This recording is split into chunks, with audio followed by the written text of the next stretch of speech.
လောကမှာအသိဉာဏ်ကင်းနေမယ်ဆိုလို့ရှိရင်တော့မမမကန်မသိမမမကန်တွေကိုသိသည့်အတွက်ကြောင့်အားလုံးပဲမင်္ဂလာပါဓမ္မ library channel ကနေကြိုဆိုလိုက်ပါတယ်။မှားယွင်းတဲ့အနေအထားတွေအတွက်ကြောင့်ဆင်းရဲဒုက္ခတွေကြုံတွေ့ကြရတာဖြစ်။တန်တရားကိုပြောတဲ့အခါမှာပရိစ္ဆေသမုပ္ပါဒ်မှာအဝိဇ္ဇာပစ္စယသင်္ခါရကိုကြည့်ပြီးတန်တရားအစကမသိခြင်းကလို့ဒီလိုဆိုကြတယ်ပေါ့။မသိတာဟာပရိစ္ဆေသမုပ္ပါဒ်မှာတော့အစမှာထားတယ်။တန်တရားလည်းပြီးဆင်းရဲဒုက္ခတွေ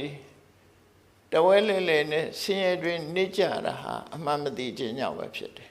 ။အမှန်မသိတော့လှုပ်တဲ့နာနဲ့မလှုပ်တဲ့နာကိုအမှန်မသိဘူး။မသိသည့်အတွက်ကြောင့်မလှုပ်တဲ့နာတွေကိုလုံးမိတယ်။လှုပ်တဲ့နာကြတော့မလှုပ်မိဘူး။လောကလူတွေရဲ့ကောင်းကျိုးဆိုးကျိုးဆိုတာဟာ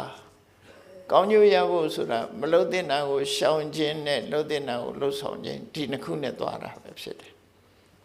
အဲ့ဒါအမှန်မသိရင်ပြောင်းပြန်ဖြစ်သွားတယ်မလှုပ်တဲ့နာကိုလှုပ်တယ်လှုပ်တဲ့နာကြတော့မလှုပ်ဘူးဆိုးကျိုးတွေနဲ့ကြုံတွေ့ရတယ်မှန်သိဖို့အတွက်မြတ်စွာဘုရားကတန်တရားလဲတဲ့အခါမှာအဝိဇ္ဇာကဥဆောင်လို့တန်တရားလဲသွားတာထိုတန်တရားကထွက်ပေါက်လမ်းကိုပြတဲ့အခါကျတော့တမ္မာဒိဋ္ဌိအမှန်မြင်ခြင်းတမ္မာသင်္ကပ္ပအမှန်တွေးတတ်ခြင်းဆိုတာဒီနှစ်ခုကိုဥဆောင်ပြီးတော့အမှန်မြင်တာမှတန်တရားကလွတ်နိုင်ဒါကြောင့်မို့အမြင်မှန်ရဖို့အမြဲတမ်းအရေးကြီးတယ်ဘယ်ကိစ္စမှာပဲဖြစ်ဖြစ်စီးပွားရေးကိစ္စမှာပဲဖြစ်ဖြစ်လူမှုရေးကိစ္စမှာပဲဖြစ်ဖြစ်ကိုယ့်ရဲ့ချမ်းသာရေးကိစ္စမှာပဲဖြစ်ဖြစ်အမှန်ကန်သိဖို့ဆိုတာအမြဲတမ်းအရေးကြီးတယ်အမှန်သိမှဖြစ်ရှင်းနိုင်တာပြဿနာတစ်ခုကိုပြဿနာလို့သိဖို့လိုတယ်ပေါ့ပြဿနာကိုပြဿနာလို့သိပြီးတဲ့အခါဒီပြဿနာဘာကြောင့်ဖြစ်တယ်ဆိုတာအကြောင်းတရားကိုသိဖို့လိုတယ်အကြောင်းတရားသိပြီးတဲ့အခါမှာဒီပြဿနာရဲ့ပြည့်ငြိမ်းမှုကိုလည်းသိရမှာဖြစ်တယ်ပြဿနာပြည့်ငြိမ်းခြင်းရဲ့နိလန်းကိုလည်းသိရမှာဖြစ်တယ်အဲ့ဒါသစ္စာ၄ပါးအမှန်တရားဆိုတာဒီ၄ချက်ပဲမြတ်စွာဘုရားဟောတာပဲဖြစ်တယ်ဆင်းရဲခြင်းရဲ့အကြောင်းဆင်းရဲမှုချုပ်ငြိမ်းခြင်းဆင်းရဲမှုချုပ်ငြိမ်းရာကိုဆက်ရောက်စေနိုင်တဲ့အကျင့်အကြောင်းတရားလို့လမ်းစဉ်လို့တော့သစ္စာ၄ပါးဆိုတာလေဒါကိုပဲပြောတာဒီတဲ့ထင်ရှားတဲ့ဥမာနဲ့ပြောမယ်ဆိုရင်ဘုန်းကြီးတို့တွေခန္ဓာရလာတဲ့အခါမှာတိယောဂရတယ်ဟုတ်ပြီဒီယောဂဘာကြောင့်ရတယ်လဲဒီယောဂဘာကြောင့်ဖြစ်တယ်လဲအကြောင်းရှာတယ်ယောဂဖြစ်ခြင်းအကြောင်းယောဂလည်းတွေ့တယ်ယောဂဖြစ်ခြင်းအကြောင်းကိုလည်းတွေ့တယ်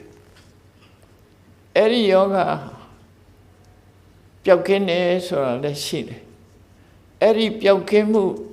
ရောက်သည့်ထီအောင်မလုပ်ရမယ်ဆိုတဲ့စေဝါဒစာကိုလည်းသိတယ်လို့ဆိုရင်ယောဂတစ်ခုကပျောက်သွားတာဘာကြောင့်ယောဂဖြစ်တယ်အဲ့ဒီယောဂဘာနဲ့ကုစားရမယ်ဘာနဲ့ကုစားရင်ပျောက်တယ်ဆိုတာဒီအချက်၄ချက်နဲ့အလားတရံတူတဲ့တန်တရားမှမဖြေရှင်းနိုင်တဲ့ဆင်းရဲဒုက္ခတွေကိုဖြေရှင်းဖို့ရအတွက်သစ္စာ၄ပါးအမှန်တရားကိုပိုင်းခြားသိမြင်မှုတမ္မာဒိဋ္ဌိမှန်မှန်ကန်ကန်နားလည်ခြင်းမှန်မှန်ကန်ကန်သိခြင်းဆိုတာသစ္စာ၄ပါးကိုသိခြင်းကိုဆိုလိုတာဖြစ်တယ်ပေါ့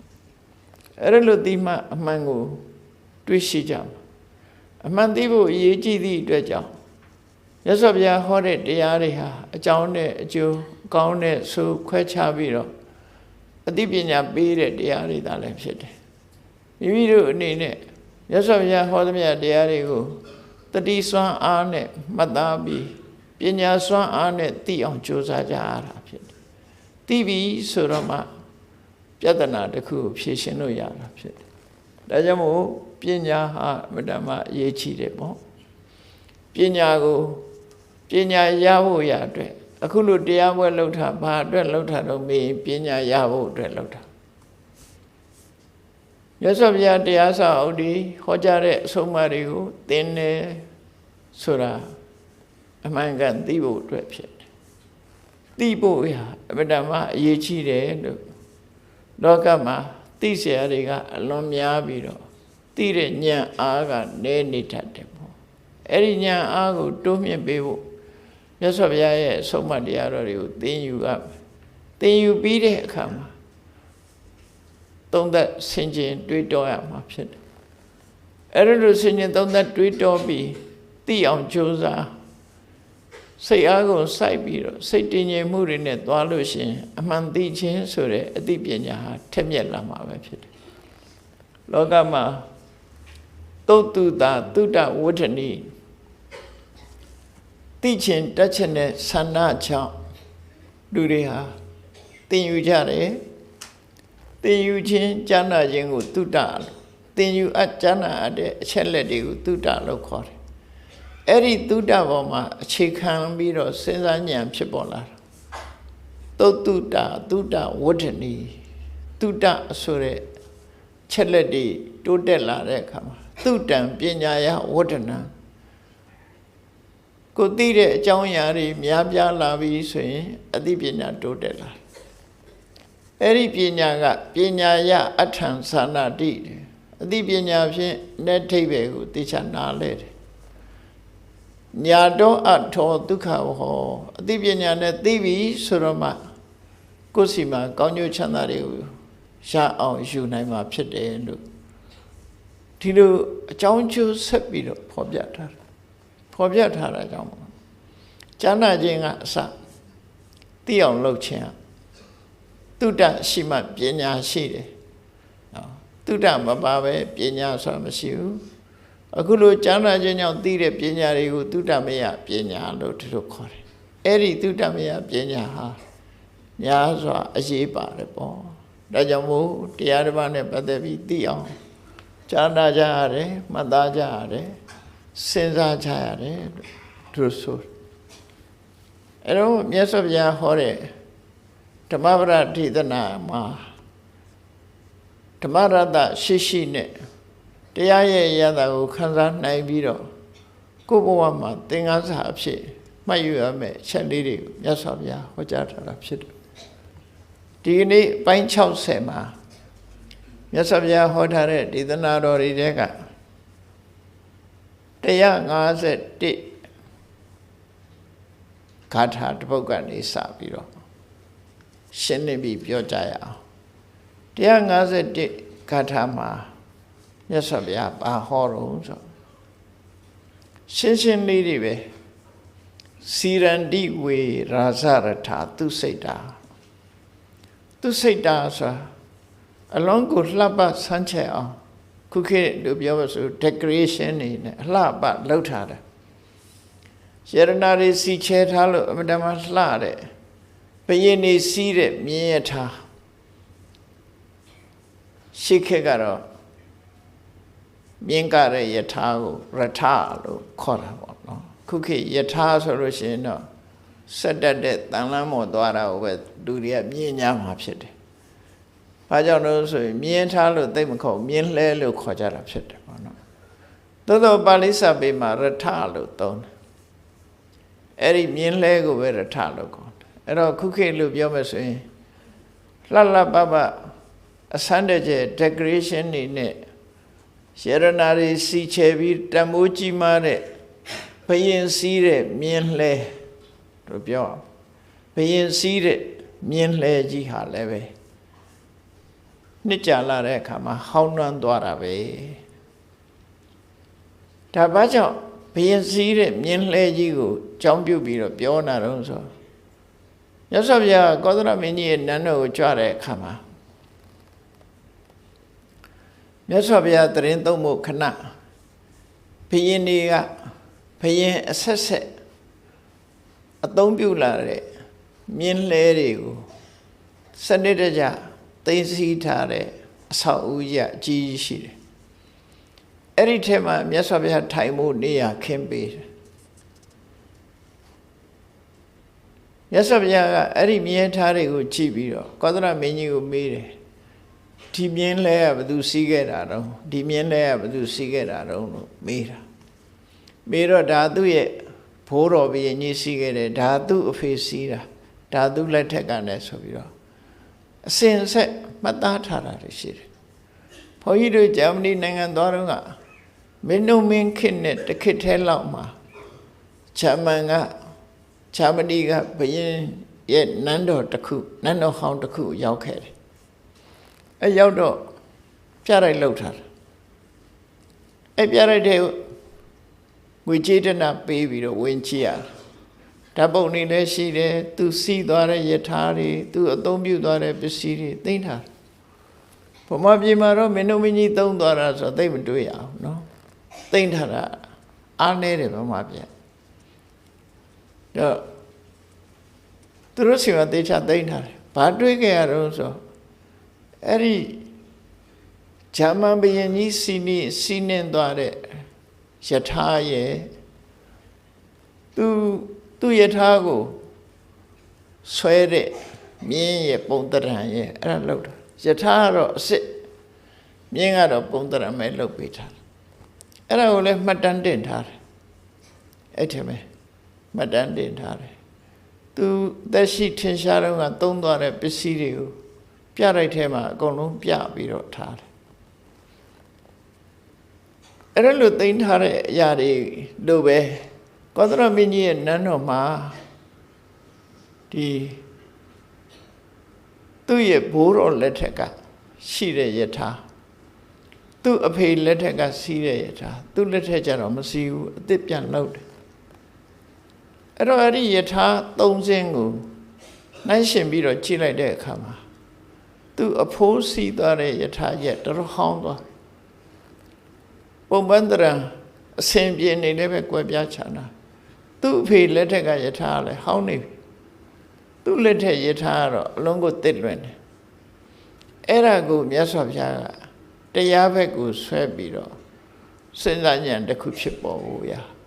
ဟောပြောခဲ့တာပဲဖြစ်တယ်မြန်မာနိုင်ငံမှာမင်းတို့မင်းကြီးနေခဲ့တဲ့နန်းတော်လို့ခေါ်ပါစို့အိမ်တော်ကြီးပေါ့သူနေတဲ့နန်းတော်ကြီးကြည့်ချင်လို့ရှိရင်တကယ်မင်းတို့မင်းနေခဲ့တဲ့နန်းတော်ဟာအခုရွှေနန်းတော်ကျောင်းဆိုတာသူနေခဲ့တဲ့ဟာတကားအစ်စ်ပဲအဲ့ဒါ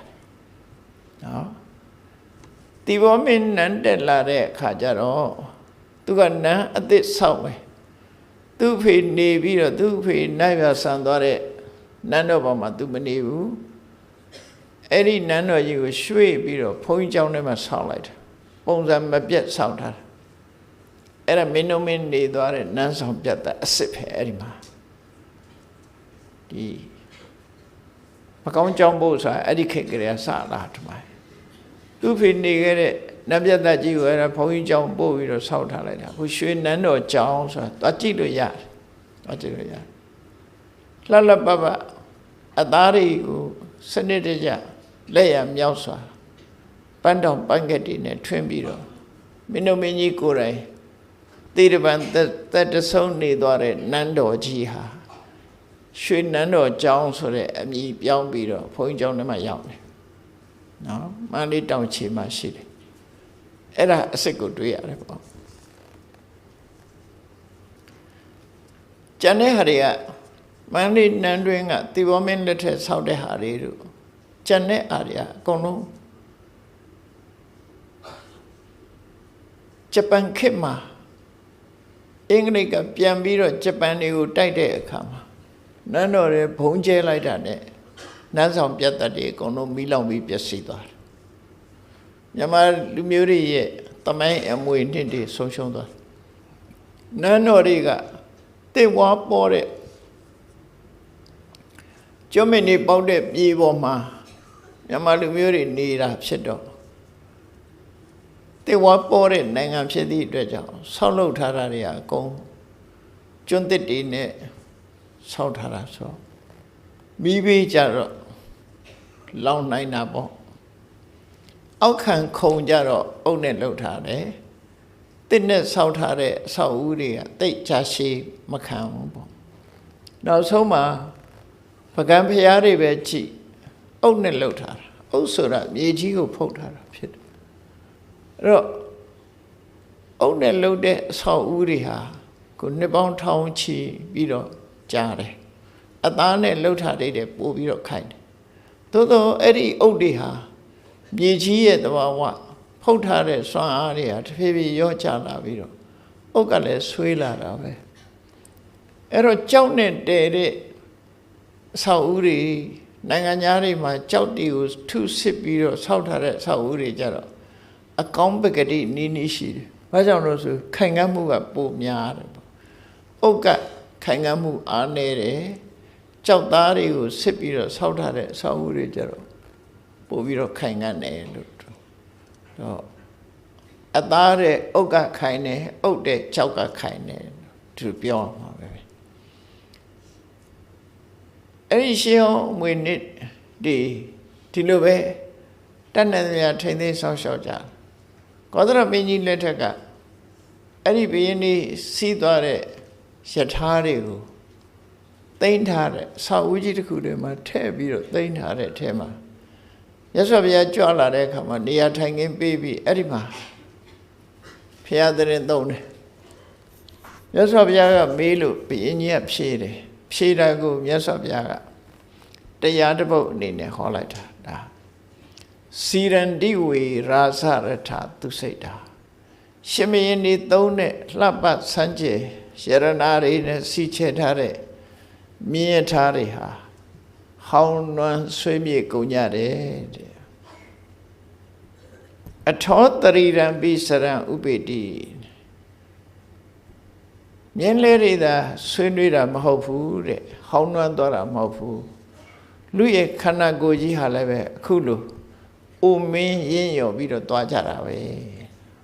တရားသဘောပဲကိုမြတ်စွာဘုရားသက်မဲ့ဖြစ်တဲ့မြင်းလေးတွေမြဲထားတွေသာဆွေးတာမဟုတ်ဘူးလူရဲ့ခန္ဓာကိုယ်ကြီးကလည်းပဲဟောင်းနွမ်းဆွေးမြေ့လာတယ်နော်တဖြည်းဖြည်းပေရည်တွေတွန့်လာတယ်ခေါင်းပေါ်ကသပင်တွေဖြူလာတယ်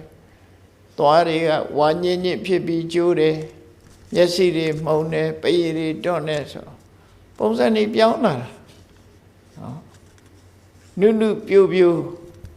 အသားရည်တင်းတင်းလှလှပပဟာတဖြည်းဖြည်းပြိုဆင်းပြီးတော့ဟောင်းနွမ်းရင့်ရော်လာတဲ့သဘောပန်းကလေးတစ်ပွင့်ဟာပွင့်တဲ့အချိန်မှာအကြီးလဲပြီးတော့အမတမလှပတယ်သို့သောနှစ်ရက်သုံးရက်ကြာလာပြီဆိုရင်အဲ့ဒီပန်းလေးဟာညှိုးနွမ်းလာတယ်နောက်ဆုံးကျတော့ကြွေကျသွားတယ်လူဘောလူခန္ဓာမှာလည်းပဲဒီတိုင်းပဲမြတ်စွာဘုရားက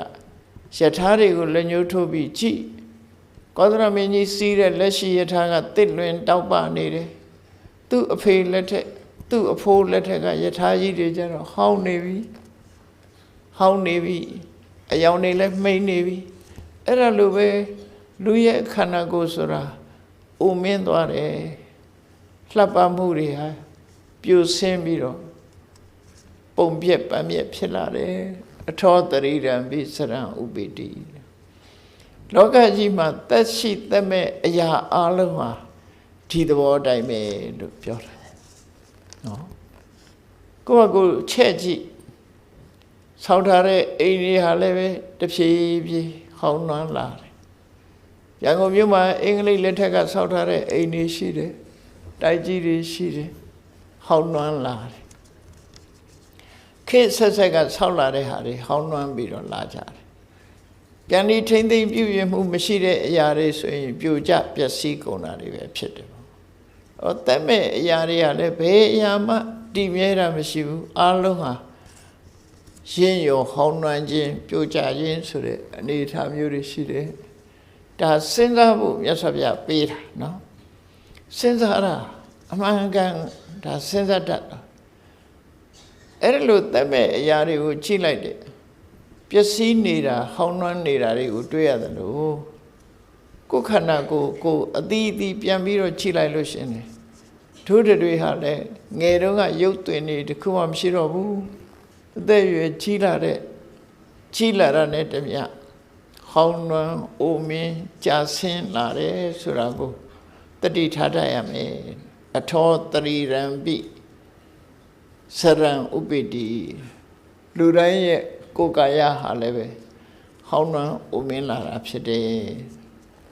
အလုံးကိုချိတတ်ပြင်းတတ်ဖို့မြတ်စွာဘုရားတရားသဘောနဲ့ဟောတာ ဒါဖြင့်သက်ရှိသက်မဲ့အရာဝတ္ထုအလုံးသည်ယိုယွင်းပြီးတော့ဟောင်းနှံ့တဲ့သဘောရှိတယ်ဆိုအဲ့ဒါလို့ပြောင်းလဲမှုမရှိဘဲနဲ့အိုမင်းရင်းရောခြင်းပျက်စီးခြင်းဆိုတဲ့အနေအထားမရှိတဲ့အရာရောရှိသလားလောကကြီးမှာစဉ်းစားကြည့်အမြဲတမ်းသစ်လွင်နေဖို့အရာရောရှိသလားဆိုတတင်္စဓမ္မောနစရံဥပိတိသူတော်ကောင်းတွေရဲ့တရားကတော့အမြဲတမ်းတောက်ပသစ်လွင်နေတယ်ကျင့်တဲ့လူကသာဒီသူတော်ကောင်းတရားကိုကျင့်တဲ့အခါကျင့်မယ်မကျင့်တဲ့အခါမကျင့်သစ်လွင်တောက်ပနေတယ်သူတော်ကောင်းတရားကသစ်လွင်တောက်ပနေတယ်ဆိုတော့ဘာပြောတာတုံးဆိုသူတော်ကောင်းတရားဟာဟောင်းသွားလို့ဒီသူတော်ကောင်းတရားဟာဒိတ်အောက်သွားတယ်လို့မရှိဘူးအမြဲတမ်းသစ်နေတယ်လို့ဆိုကြည့်နှစ်ပေါင်း2600ကမြတ်စွာဘုရားဟောတဲ့တရားတွေဟာခဏထိ up to date ဖြစ်နေတော့မယ်လေဒီခကြီးနဲ့အမဝင်တော့ဘူးဆိုပါစို့သစ္စာ၄ပါးသစ္စာ၄ပါးမပြည့်စုံသေးဘူးနောက်တစ်ပါးထပ်ထဲဖို့ဆိုတာလည်းမရှိဘူးပိုးနေလို့သစ္စာ၃ပါးလုံးချင်လို့လည်းမရနော်အဲ့တော့မြတ်စွာဘုရားဟောထားတဲ့တရားတွေဟာလုံးဝမှန်ကန်နေတယ်ဒီကနေ့ခေတ်လည်းမှန်နေတော့မယ်လူဘဝလူခန္ဓာမှာရတာတွေဟာမှန်တော့မယ်ခန္ဓာကိုယ်ကြီးဟာအိုမင်းနေဆိုလဲမှန်နေတော့မယ်နော်ရန်ကုန်မြို့လွန်ခဲ့တဲ့နှစ်ပေါင်း100ကျော်ကလူတွေတယောက်မှမရှိတော့ဘူးမှန်နေတော့မယ်နော်လူတွေဟာတဖြည်းဖြည်းအိုမင်းလာကြတယ်ဆိုတာလဲမှန်နေတော့မယ်အဲ့ဒါကိုထာဝရမှန်ကန်နေတာကိုဒီနေရာမှာဟောင်းမသွားဘူးလို့ဆိုလိုတယ်ပေါ့ရှေးဟောင်းအဖြစ်ပြောင်းလဲပြီးတော့အသုံးမဝင်တဲ့ပစ္စည်းအနေနဲ့ဖြစ်မသွားဘူးတဲ့တတင်္စဓမ္မောနစရံဥပိတိဘယင်းရဲ့အသုံးဆောင်တွေဟာဟောင်းနှွမ်းတယ်ဘယင်းရဲ့ခန္ဓာကိုယ်ကိုယ်တိုင်ကိုယ်ကလည်းဟောင်းနှွမ်းတယ်အိုမင်းတယ်သို့တော့မဟောင်းတာမအိုတာကတော့ထာဝရသစ်လွင်ပြီးထာဝရမှန်ကန်နေတာတော့သူတော်ကောင်းတို့ရဲ့တရားပဲဒီလိုဆိုလို့ရပါတော့သူတော်ကောင်းတို့ရဲ့တရားဟာထာဝရမှန်ကန်နေတယ်အဲ့ဒီလိုထာဝရမှန်ကန်နေနိဗ္ဗာန်ဟာဖျားဆူဆူပွင့်တော်မူပြီးတော့ကိုချင်းတရားကောင်းတဲ့သူတော်စင်တွေဝင်ရောက်သွားသည့်အတွက်ကြောင့်နိဗ္ဗာန်ဟာကသဗ္ဗဖျားလက်ထက်ကနိဗ္ဗာန်ဟာဂေါရမဖျားလက်ထက်ကြတော့ဟောင်းနှွမ်းသွားပလားမဟောင်းနှွမ်းဘူးထာဝရသစ်လင်းနေတယ်လို့ဆိုကကုတ္တနာမြတ်စွာဘုရားလက်ထက်ကနိဗ္ဗာန်ဂေါရမဘုရားလက်ထက်ကျတော့နှစ်ပေါင်းများစွာကွာခြားသွားပြီဒီပင်္ဂရမြတ်စွာဘုရားလက်ထက်ကနိဗ္ဗာန်ဂေါရမမြတ်စွာဘုရားဆိုလေးသိန်းချေတဲ့ကဘာတသိန်းကွာလှမ်းသွားပြီဟောင်းနှွမ်းသွားလားဆိုမဟောင်းနှွမ်းဘူးမြဲတမ်းသစ်လွင်ပြီးတော့နေတယ်မြဲတမ်းမှန်ကန်ပြီးတော့နေတယ်ငြိမ်းချမ်းမှုကနေတစ်စက်မှယော့မသွားဘူးဟောင်းနေဆိုတာယော့သွားတာကိုပြောတာနော်ယော့သွားတာလူခန္ဓာကိုယ်ကြတော့ယော့သွားတာလေဘာတွေယော့တာတော့လှပမှုတွေယော့သွားအင်အားတွေယော့သွားရုပ်ဆင်းတွေကြဆင်းသွားဒါယော့သွားမှုပဲအဲ့တော့နိဗ္ဗာန်ဆိုတဲ့တရားသူတော်ကောင်းတရားတွေကြတော့အဲ့လိုအည်အသွေးယော့ကျသွားတာမရှိလို့ထာဝရသစ်လွင်နေတယ်ဟောင်းနှွမ်းခြင်းမရှိဘူးလို့ဒီလိုဆိုလိုတာဖြစ်တယ်ပေါ့အေးလွန်ခဲ့တဲ့နှစ်ပေါင်း2600ကဟောခဲ့တဲ့တရားတွေဟာဒီကနေ့အထိအမှန်တရားအဖြစ်ကတရွေးသားမှရွေးရှားသွားတာမရှိဘူးတစ်လွင်မှန်ကန်နေတော့မယ်ဆိုတာကိုတန်တော်ဟဝေတပိပဝေရယန္တိသူတော်ကောင်းအချင်းချင်းမှဒါကိုပြောနိုင်တယ်သူတော်ကောင်းမဟုတ်တဲ့လူတွေကတော့ဒါပြောနိုင်မှာမဟုတ်ဘူးလို့မြတ်စွာဘုရားကသူတော်ကောင်းမဟုတ်တဲ့ပုဂ္ဂိုလ်တွေကဝင်ပြီးတော့မပြောရအောင်စကားကိုတခါတည်းပိတ်လိုက်တယ်နော်တန်တော်ဟဝေတပိပဝေရယန္တိတကယ်သူတော်ကောင်းစိတ်တည်သိဉာဏ်ရှိတဲ့ပုဂ္ဂိုလ်တွေဟာသူတော်ကောင်းအချင်းချင်းနဲ့နိဗ္ဗာန်ဆိုတဲ့သူတော်ကောင်းတို့ရဲ့သဘာဝတရားသူတော်ကောင်းတို့ရဲ့ကိုယ်ချင်းတရားဟာတရွေးသားမှအည်ချင်းအပြင်ရွေရှားရုပ်လျော့သွားတာမရှိဘူးဆိုတာတကယ်သူတော်ကောင်းချင်းချင်းကဆွေးနွေးပြောကြားခဲ့တာပဲဖြစ်တယ်လို့ဟောတယ်လို့ကောသရဘိနီးရဲ့မြင်းထားတွေထားတဲ့မြင်းလှဲတွေထားတဲ့နန်းဆောင် အဆောင်ကြီးတစ်ခုကြားထဲမှာမြတ်စွာဘုရားဒီတရားကိုဟောခဲ့တာဖြစ်တယ်နော်ဒီတရားကိုဟောခဲ့ဒါလောကကြီးမှာစဉ်းစားဖို့အတွက်အသိဉာဏ်ရဖို့အတွက်ဟောတာအခုလို့စဉ်းစားလို့ဒီအသိဉာဏ်ရတော့ဘာအကျိုးရှိတော့ဆိုစဉ်းစားကြည့်လေဘယ်ရမှမမြဲဘူးဆိုတဲ့အသိသိယုံနဲ့ပဲဘာမှအကျိုးမရှိဘူးလားလို့ဆိုအကျိုးရှိတယ်ဘယ်လိုအကျိုးရှိတော့ဆိုထာဝရလို့ထင်ပြီးတော့တမက်မောမောတွေ့တာမှုတွေကဖြစ်တတ်တယ်ဟုတ်ထာဝရလို့ထင်နေလို့ရှိရင်တမက်မောမောဖြစ်နေတတ်တယ်အဲ့တော့ကိုရထားတဲ့ခန္ဓာကိုယ်ကထာဝရမဟုတ်ဘူးတခဏလို့ဆိုတာကိုသိလိုက်တဲ့အခါမှာတို့ငယ်ရွယ်တော့ကြမ်းမာတော့တို့ကောင်းတာတွေလုံးဝဖြစ်မယ်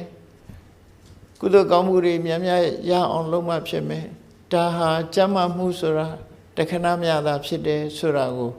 သဘောပေါက်တဲ့အခါမှာတန်ဖိုးရှိတဲ့အရာကိုရယူဖို့အတွက်လမ်းဖွင့်ပေးလိုက်တဲ့သဘောပဲသို့မဟုတ်ရင်ဒီပေါ်မှာမမောနေတဲ့တဏှာနဲ့တွေ့တာဆုတ်ကင်ထားတဲ့တဏှာနဲ့အချိန်ကုန်သွားပြီးဘာတစ်ခုမှမရလိုက်တဲ့အနေအထားမျိုးဖြစ်သွားနိုင်တယ်အရာရာအလုံးတွေပေါ်မှာတွေ့တာမှုတွေကြီးမားလာလို့ရှိရင်ဟိုအရာလည်းသိမ့်ပိုက်ထားမယ်ဒီအရာလည်းသိမ့်ပိုက်ထားမယ်ဆိုရင်လူတွေဟာတွေ့တာမှုကိုအကြောင်းပြုပြီးတော့ရင်ထဲကတောကတွေဆိုတာမဖြေရှင်းနိုင်လောက်အောင်ဖြစ်လာမှာဖြစ်တယ်တွေ့တာမှုကြောင့်တောကဆိုတာဖြစ်တယ်ကိုယ့်ကိုယ်လည်းစဉ်းစားကြည့်ကိုယ်နဲ့မဆိုင်တဲ့ပစ္စည်းဘလောက်ပဲပျက်စီးသွားဘယ်သူမှတောကမဖြစ်ဘူးကိုယ်နဲ့မပတ်သက်တဲ့လူတယောက်သေဆုံးသွားရင်လည်းဘာမှတောကမဖြစ်ကြဘူးနော်အပြုတ်မပြတ်နေနိုင်ကြတယ်အေးကိုယ်ပိုင်တဲ့ပစ္စည်းဆိုရင်တပြားသားမှပျက်စီးတာမခံနိုင်ဘူးကိုယ်နဲ့ခင်မင်မှုရှိတဲ့ကိုယ်ဆွေမျိုးကိုယ်အသိဆိုလို့ရှိရင်စိတ်နှလုံးဟာတုန်လှုပ်လာတယ်အဲ့ဒါဘာကြောင့်ဒီလိုတုန်လှုပ်ရတာတော့ဆိုပတ်သက်မှုလို့ဆိုတဲ့တွေ့တာမှုတဏှာကြောင့်ဖြစ်တယ်ဆိုထင်ရှားတယ်ပေါ့မပတ်သက်ဘူးဆိုရင်ဘာဖြစ်ဖြစ်လူတွေကမတုန်လှုပ်ကြဘူးပတ်သက်မှုသည်တုန်လှုပ်ခြင်းရဲ့အကြောင်းပဲဒါအဲ့ဒီသဘောတရားတွေကိုသိရှိနားလည်ပြီးကိုယ်နဲ့ပတ်သက်သည်ဖြစ်စေမပတ်သက်သည်ဖြစ်စေစိတ်ဓာတ်တည်ငြိမ်မှုရနိုင်အောင်မှန်ကန်တဲ့နှလုံးသွင်းနဲ့နှလုံးသွင်းဆင်ခြင်တတ်ဖို့မြတ်စွာဘုရားဟောတာဖြစ်တယ်ဒီလိုမှန်ကန်သိခြင်းအဖြစ်အိုမင်းယူရင်ပျက်စီးလာတော့လည်းပဲတောကမဖြစ်တော့ဘူးအိုရမယ်ဆိုတာသိထားပြီးသားဖြစ်တယ်သိထားပြီးသားဖြစ်သည့်အတွက်ကြောင့်အိုရာအတွက်သူကဒီစိတ်တောကရောက်မှာမဟုတ်တော့လူသဘာဝဟာဒီလိုပဲအိုရမှာပဲအလုံးဟာတနေ့ဆွန့်လွတ်ရမှာပဲဆိုတဲ့သိထားတဲ့အသိဉာဏ်လေးနဲ့ကာကွယ်ပြီးတော့ဘယ်အခြေအနေနဲ့ရင်ဆိုင်ရစိတ်ဓာတ်ကြံ့ခိုင်မှုရအဲ့ဒီစိတ်ဓာတ်ကြံ့ခိုင်သွားတာဟာအဓိကအကျိုးပဲနော်လူတွေရဲ့စိတ်ဓာတ်ကြံ့ခိုင်မှုကိုရနိုင်တယ်ဒါကြောင့်မို့ဘုရားဘာသာတရားထွန်းကားရဖြစ်တဲ့မြန်မာလူမျိုးတွေဟာဘလို့ဘဝရဲ့အခက်အခဲတွေနဲ့ကြုံပြုံးနိုင်ကြတယ်ဆိုတာဘုရားတရားတော်တွေကြောင့်ပဲဖြစ်တယ်ပေါ့ပြုံးနိုင်ကြတယ်အခက်အခဲတွေကိုကျော်လွှားနိုင်ကြတယ်ဘာနဲ့စဉ်းစားပြီးတော့ပြုံးနိုင်ကြတယ်ဆိုအိုးသင်္ခါရတရားဆိုတာဒီတိုင်းပဲဘာတတ်နိုင်မှလဲဆိုတဲ့အတွေ့နဲ့ပဲကိုယ်ရင်ထဲကတောကကိုဖယ်ရှားပြစ်ကြတာပဲဖြစ်တယ်ပေါ့အဲ့ဒါကြောင့်မို့ပူလောင်စရာရှိရင်လည်းတခြားလူမျိုးတွေတော့မြန်မာလူမျိုးတွေကမပူဘူးဘလောက်အခက်အခဲတွေကြုံမြန်မာလူမျိုးတွေသိအပြုံးမပြတ်ဘူးဆိုတာမြတ်စွာဘုရားရဲ့အဆုံးအမတရားကြောင့်ပဲဖြစ်တယ်နော်ဆုံးမတရားကြောင့်ဖြစ်တယ်အဲ့ဒီမှန်ကန်တဲ့အသည့်တွေဟာတန်ဖိုးရှိတယ်ဒါကြောင့်ဒီအသည့်တွေကိုမြတ်စွာဘုရားဖြစ်ပေါ်စေတာပဲဖြစ်တယ်ပေါ့ဒါကကောသလမင်းကြီးရဲ့ဒီနန်းတော်မှာအသုံးပြုတဲ့မြင်းလဲတွေထားတဲ့ခမ်းမကြီးထဲမှာမြတ်စွာဘုရားဟောတဲ့တရားနောက်တစ်ခုကတော့လောကမှာလူတွေဟာဒီဘာမှလိလာလိုက်စားခြင်းမရှိတဲ့ပုဂ္ဂိုလ်မျိုးတွေရတယ်ရှိတယ်လူဖြစ်လာတဲ့အခါမှာဘယ်အရာတန်ဖိုးလဲဆိုတာမသိတဲ့ပုဂ္ဂိုလ်တွေရှိတယ် အဲ့ဒီမသိတဲ့ပုဂ္ဂိုလ်တွေကိုတတိပေးတဲ့အနေနဲ့ဟောတာဒုက္ခဏမှာဘဝတစ်ခုရလာလို့ရှိရင်ဘယ်ဟာကတန်ဖိုးလဲဆိုတာသိတတ်အပ္ပတုတ္တယံပုရိသောပလိဘတ္တောဝစီရတိမန္တာနိတတ္တဝဋ္ဌန္တိပညာတတ္တနာဝတ္တိစာခအိခပျော်ပါးပြနဲ့ပျော်ပါးကနဲ့ဘဝတစ်ခုဆုံးသက်တော့ဖြုံးနေကြတဲ့ပုဂ္ဂိုလ်ဒီလောကမှာရှိတယ်။ဘာပညာမှမရလိုက်ဖဲနဲ့ဘဝတစ်ခုဆုံးသက်သွားတဲ့ပုဂ္ဂိုလ်တွေပညာလို့ဆိုတဲ့နေရာမှာဓမ္မအတိလုံးဝမရလိုက်ဘူးပေါ့နော်။စီးပွားရှာဖို့ပညာတော့ရခြင်းအောင်ရလိမ့်မယ်။လောကီပညာတွေရကောင်းရလိမ့်မယ်။သို့တော့ဓမ္မအတိပညာဘာမှမရလိုက်ဖဲနဲ့ခန္ဓာကိုယ်မွေးမြူတဲ့အလုတ်သက်သက်နဲ့ပဲဘဝတစ်ခုဆုံးသက်သွားတယ်ဘဝတစ်ခုဆုံးသက်သွားတယ်အိဋ္ဌာကာမဆိုတာအိပ်မယ်စားမယ်ပျော်ပါမယ်ဆိုတဲ့ဒီဟာနဲ့တည်းပဲဘဝတစ်ခုပျော်သလိုနေသွားတဲ့ပုဂ္ဂိုလ်တွေအများကြီးရှိတယ်ပေါ့အဲ့ဒီပုဂ္ဂိုလ်တွေဟာကဲ့ရဲ့တိုက်သလားရှုတ်ချတိုက်ဒီချီးမွမ်းတိုက်သလားဆိုကဲ့ရဲ့ရှုတ်ချတိုက်တယ်ဒါကြောင့်အသိပညာလုံးဝမတိုးတက်တဲ့ပုဂ္ဂိုလ်တွေနဲ့ပတ်သက်ပြီးအပ္ပတုတ္တယံပုရိသောပလိဘတ္တောဝစီရတိပညာကိုသင်ကြားခြင်းမရှိသူတော်ကောင်းတို့တရားတွေကိုလုံးဝကြားနာဘူးခြင်းမရှိအဲ့တော့မြန်မာပြည်ကလူတွေကတော့ဘုရားရဲ့ဆုံးမတွေကြားနေရတာတော်တော်ကြားနေရတယ်ကြားခွင့်ရတဲ့ပုဂ္ဂိုလ်တွေများတချို့လုံးဝကိုမကြားရတဲ့ဘုရားဝေးတရားဝေးတွေဘုရားဘာသာမဟုတ်တဲ့နိုင်ငံတွေမှာဆိုကြားဖို့ရအလွန်ခက်တာအလွန်ခက်တာအပ္ပတုတ္တမြတ်စွာဘုရားရဲ့ဆုံးမစကားတွေကုသိုလ်အကုသိုလ်ဆိုတာလည်းမကြားဘူးအကုသိုလ်ဆိုတာရှောင်ရမယ်ကုသိုလ်ဆိုတာလုပ်ရမယ်ဆိုတာလည်းမကြားဘူးနော်အရာခသိဟာပြောင်းလဲနေတာဖြစ်တယ်တနည်းကျတော့ပျက်စီးသွားမှာဆိုတာလည်းမကြားဘူးအဲ့ဒါလို့ကြားဘူးထားခြင်းတရားနဲ့ပတ်သက်ပြီးသင်ယူထားခြင်းမရှိတဲ့ပုဂ္ဂိုလ်တွေဟာတဲ့ခိုင်းလို့မရတော့လို့အိုမင်းလာတဲ့နအိုကြီးတစ်ကောင်ကိုကျိုးဖြေပြီးတော့လွှတ်လိုက်တယ်လွှတ်လိုက်တဲ့အခါအဲ့ဒီနအိုကြီးဟာသူ့ဘာသူရေကြည်ရမျက်နှာရလျှောက်သွားပြီးတော့ဟိုခြုံစားဒီခြုံစားနဲ့ဝလာတဲ့နွားကြီးလိုပဲတဲ့အသားတွေပဲတိုးလာပြီးတော့ဘာမှကောင်းကျိုးပြုနိုင်တဲ့အနေအထားမရှိတော့ဘူးဝုံကိုထမ်းဆောင်နိုင်ခြင်းမရှိတော့ဘူးလုပ်ငန်းခွင်မှာအသုံးမကျတော့ဘူးလွတ်လိုက်တာနော်လုပ်ငန်းခွင်မှာအသုံးမကျတော့ဘေးမဲ့ပေးပြီးတော့လွတ်လိုက်တဲ့နွားကြီးဟာအစာစားပြီးတော့အသားပဲတိုးနေတယ်သူ့ရဲ့ဝန်ဆောင်မှုတွေဟာသူ့ကိုအကျိုးပြုတဲ့အလုပ်တွေကတခုမှမရှိတော့ဘူးအဲ့ဒီအတိုင်းပဲတဲ့အသိပညာတတ်ပညာတွေကင်းဝေးနေတဲ့ပုဂ္ဂိုလ်သို့မဟုတ်ဓမ္မအသိဉာဏ်ကကင်းဝေးတဲ့ပုဂ္ဂိုလ်မှာမန္တာနိတတ္တဝဋ္ဌန္တိပညာတတ္တနာဝတ္တိသူဟာပြောသလိုနေပြောသလိုစားပြီးတော့အသားတွေပဲတိုးပြီးအသိပညာမတိုးတဲ့ပုဂ္ဂိုလ်ဖြစ်တယ်ဆိုတာလောကမှာလူဖြစ်လာလို့ရှိရင်အသိပညာနေ့စဉ်တိုးအောင်ကြိုးစားရမယ်ဆိုဒါကိုဆွလို့တယ်ပေါ့အသိပညာတိုးမှ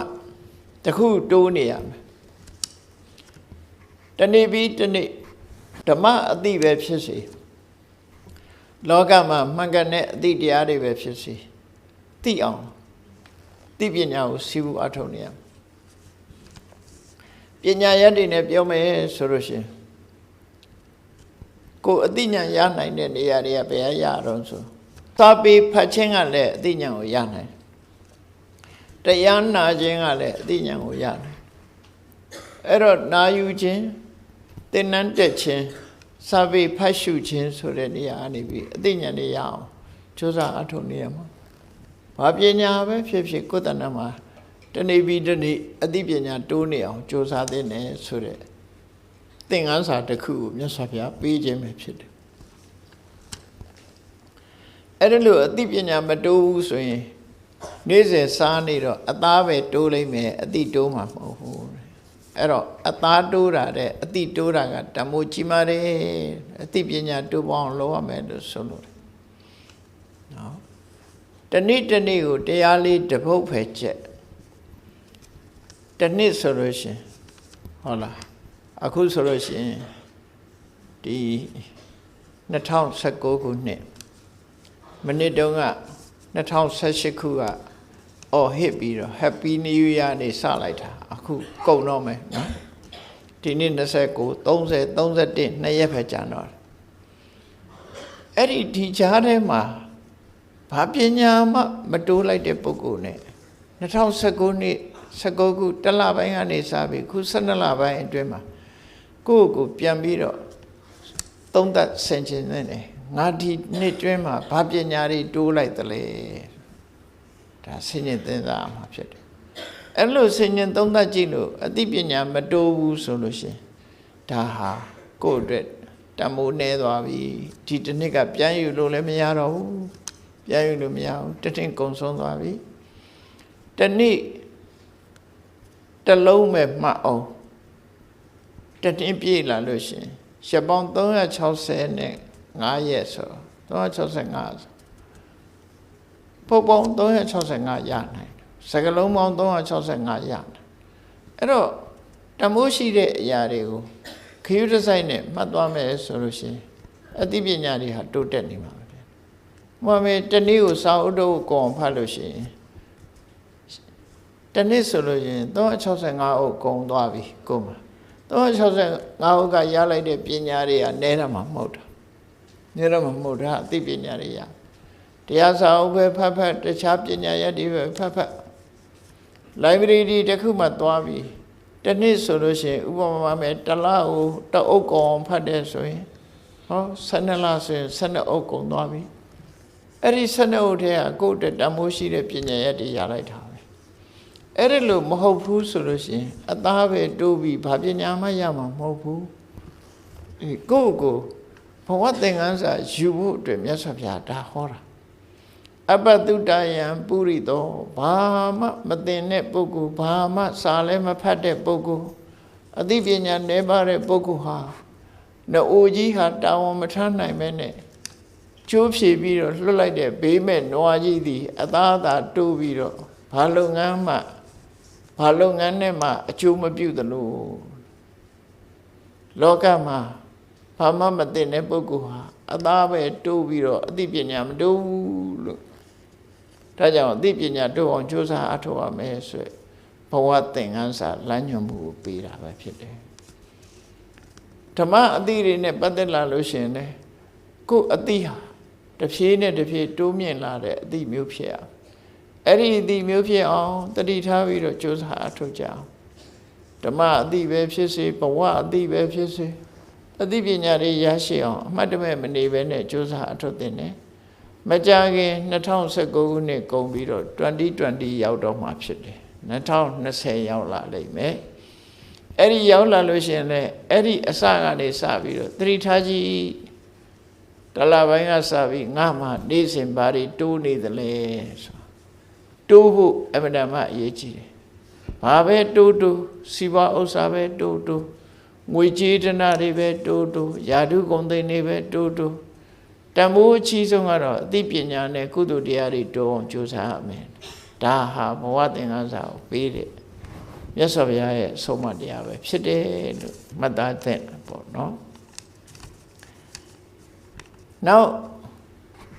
153နဲ့154ကြတော့မြတ်စွာဘုရားဟာဘုရားဖြစ်သူရောက်တဲ့အခါမှာဘဝတန်တရားကျင့်လည်ခဲ့ရတာတွေနဲ့ပတ်သက်ပြီးတော့အကြောင်းတရားကိုရှာဖွေတွေ့ရှိကြတယ်။ဘုန်းကြီးတို့တွေလည်းစဉ်းစားကြည့်ငါဘယ်ကလာတာလဲ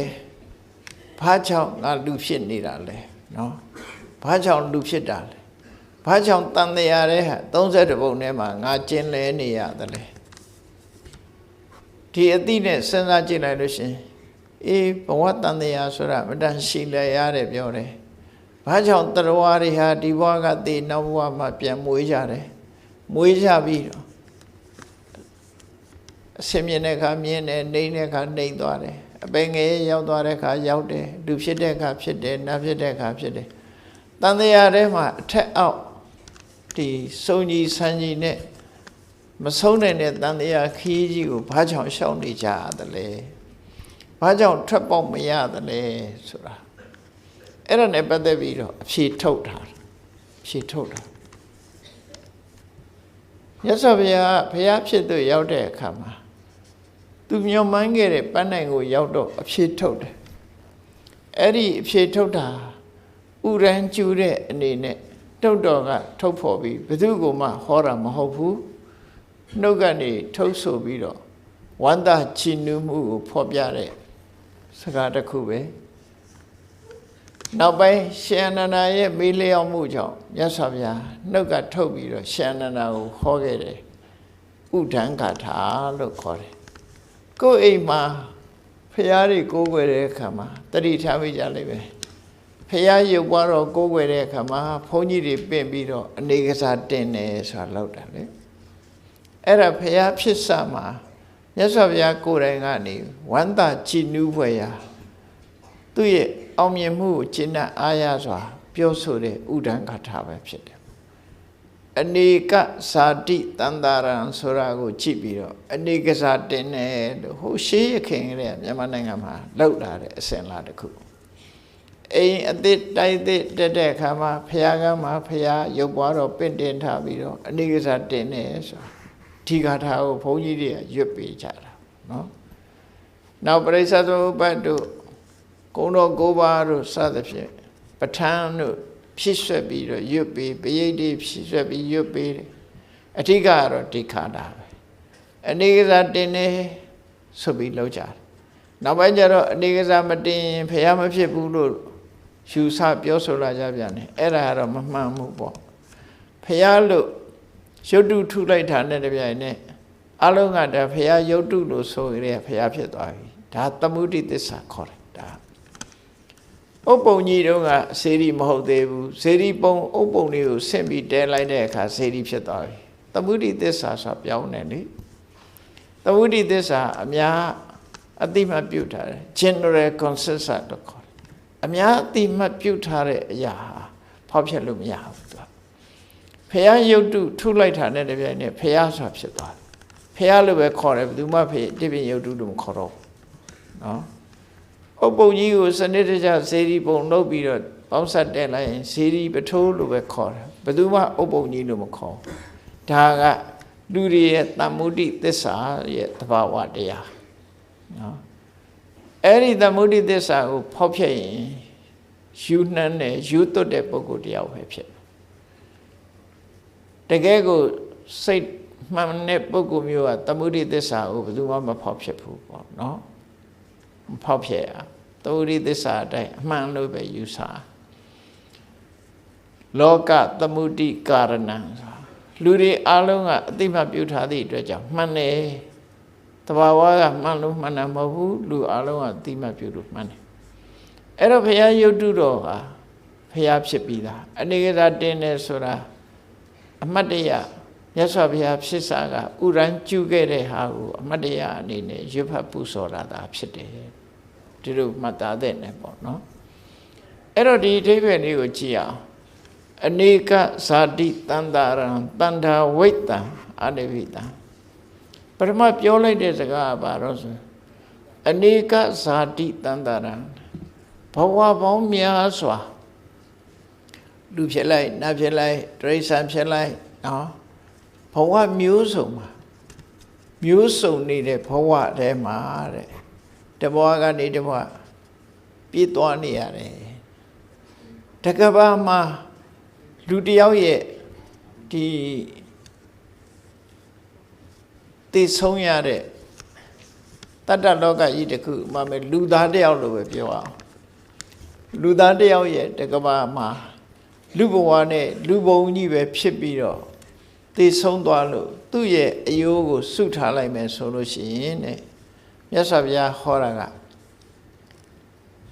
ဒီရာဇယုပြည်နာကတောင်၅လုံးရှိတယ်ထင်မယ်ဝေပုံလားတောင်ဆိုတာရှိတယ်တကဘာအတွင်းမှာလူတယောက်ဟာအခုလိုအယိုးရှိတဲ့တတ္တဝါလူတတ္တဝါဖြစ်ပြီးတော့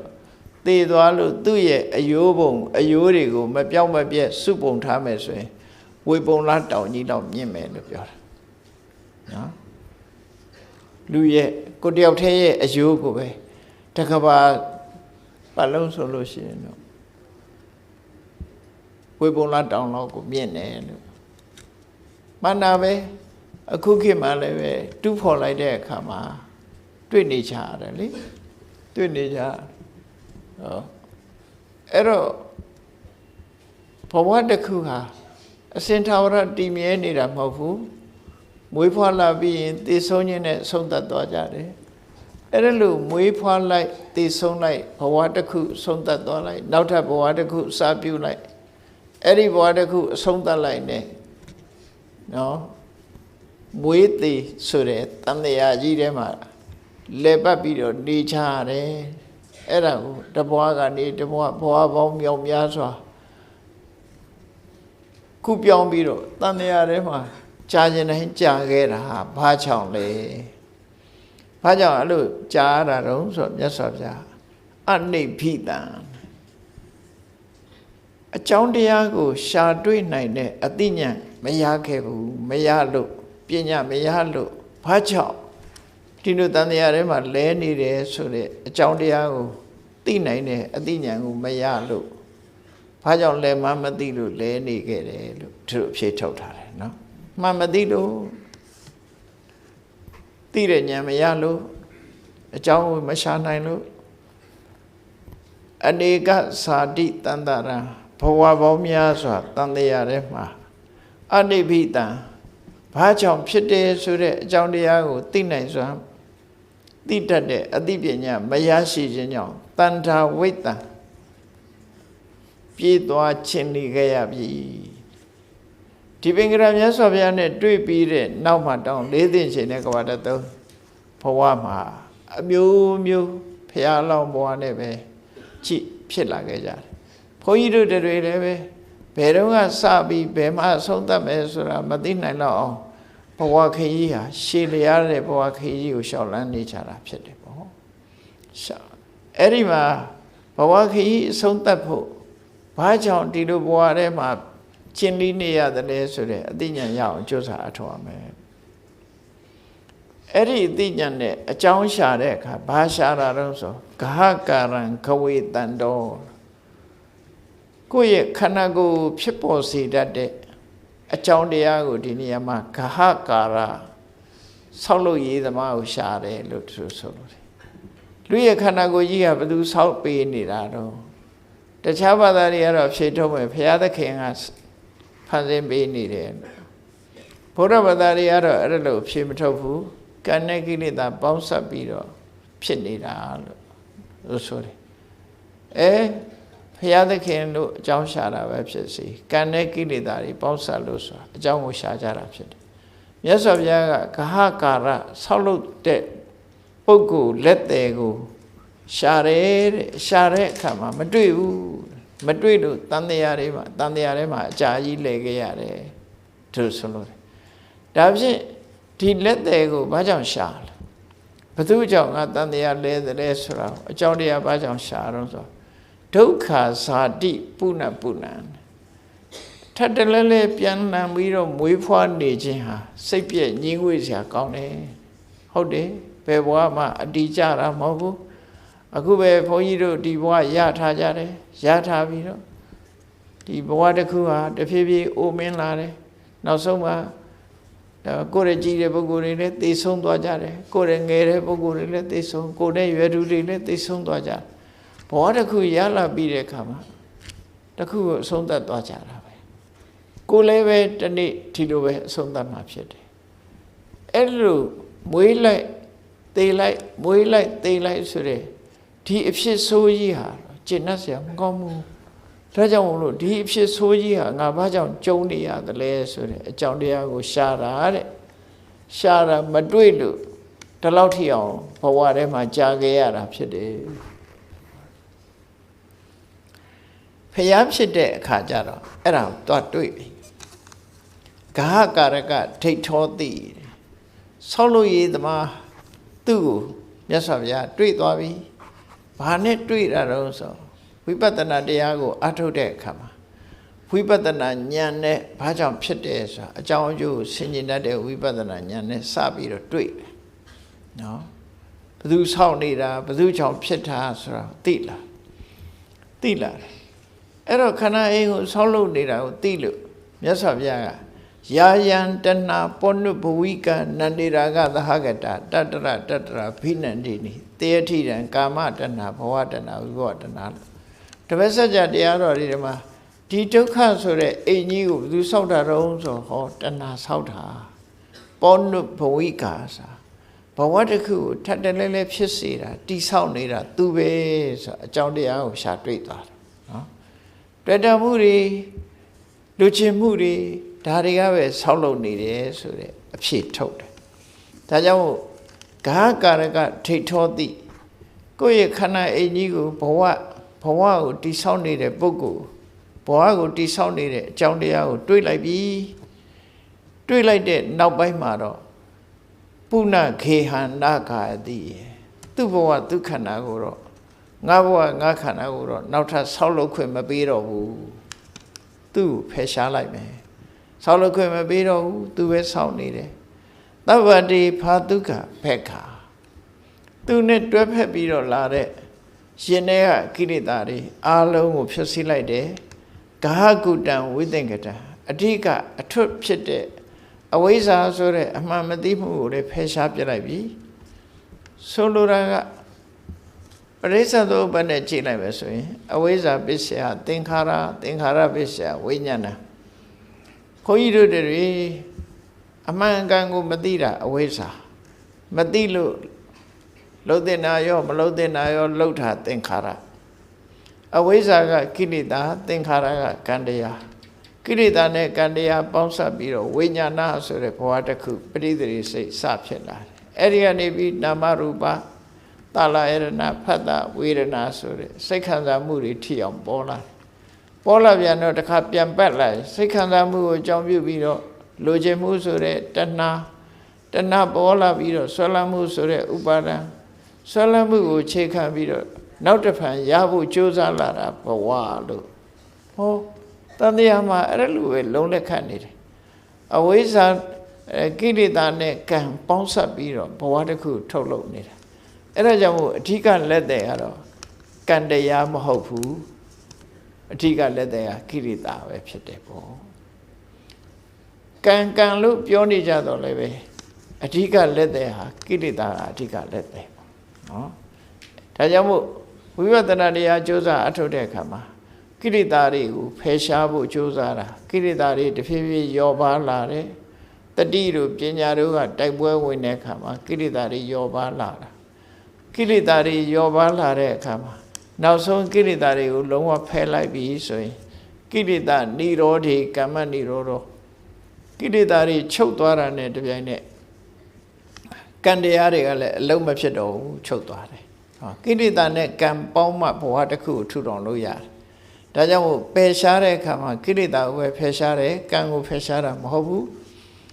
ကိလေသာဖယ်ရှားခြင်းဖြင့်ကံလည်းဖယ်ရှားခြင်းဆိုတဲ့ကိစ္စပြီးသွားတယ်ဥပမာထင်ရှားအောင်ပြောရလို့ရှင်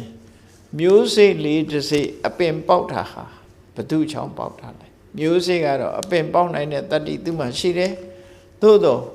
မြေနဲ့ရေနဲ့အကူညီမပါဘဲနဲ့သူ့အပင်မပေါက်ဘူးနော်မြေရေနဲ့ပေါင်းစပ်မိမှသူကအပြင်ဖြစ်တယ်ထို့တူပဲကံတရားဟာလည်းပဲသူ့ကြည့်နေလို့အကျိုးပေးနိုင်တာမဟုတ်ဘူးကိလေသာဆိုတဲ့မြေနဲ့ရေနဲ့ပေါင်းစပ်လိုက်မှကံကအပင်ကိုထုတ်လုပ်နိုင်တာဖြစ်တယ်